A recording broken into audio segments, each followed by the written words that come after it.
Religion is an institution that involves a set of beliefs and practices of a particular social group.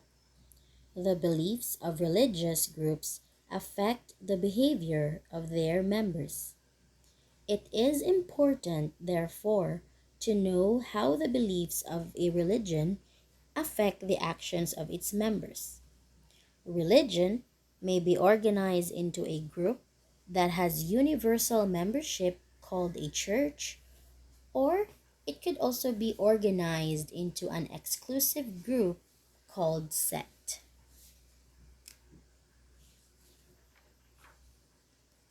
The church of a particular religion may be supported by the larger society, and it also supports the beliefs of a larger society, while a sect usually challenges the norms of the larger society.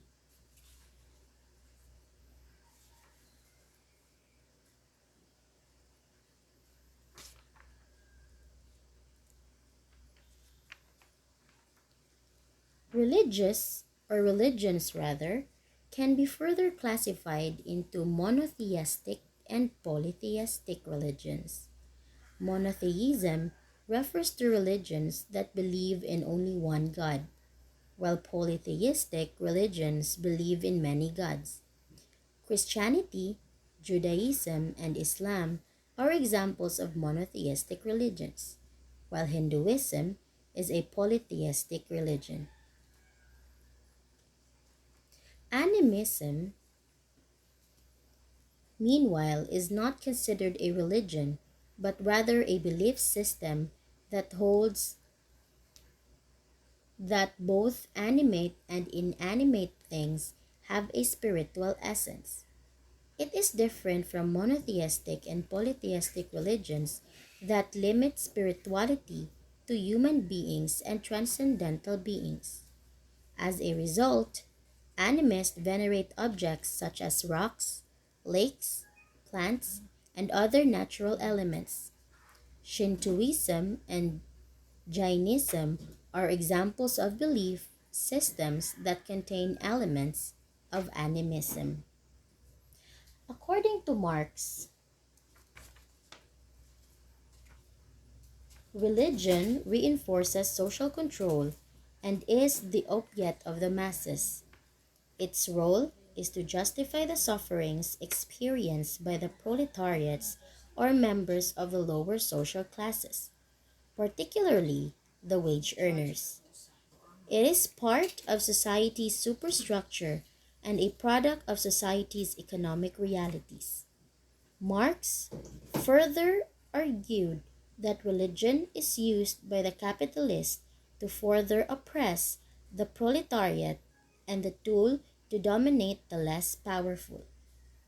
As such, he considered the abolition of religion as part of the socialist revolution that would pave the way for communism. Max Weber, in contrast, believed that religion is a factor for economic development.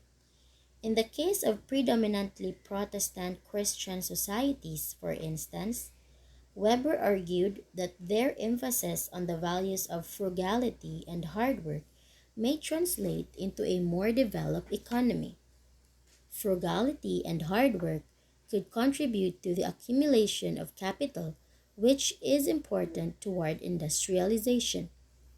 Weber's thesis shows that the beliefs or how beliefs affect human behavior and how human behavior could affect society.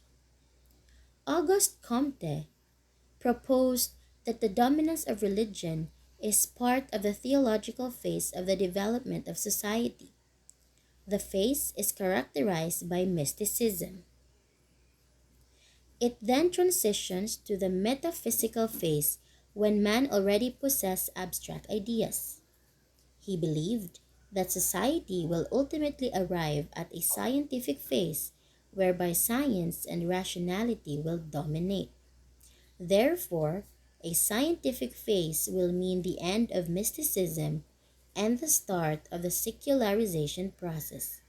The secularization theory predicts the decrease in the influence of religion and organize churches and social affairs.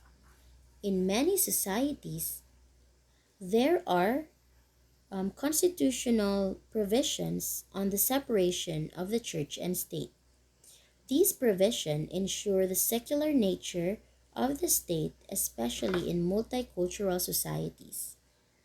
The state, at the same time, ensures the right of its constituents to freely practice any religion according to their conscience.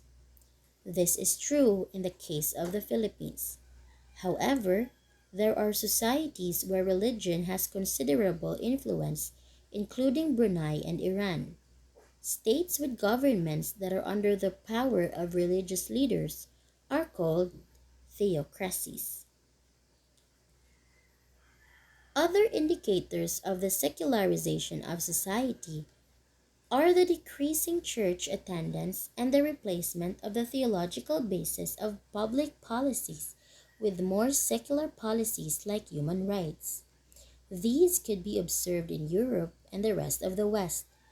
However, it is argued that the secularization theory is also limited given the influence of liberation theology in South America, the influence of Christian churches in the United States, and the continued influence of Islam in Asia and Africa.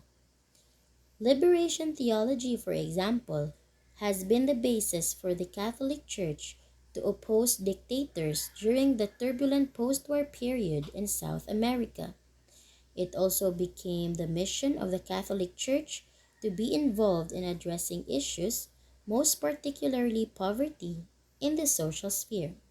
On the contrary, there are also many extremist groups that pervert the doctrines of certain religions, like the Buddhist extremes in Myanmar and the Islamist extremists, like the Islamic State of Iraq and Syria or ISIS.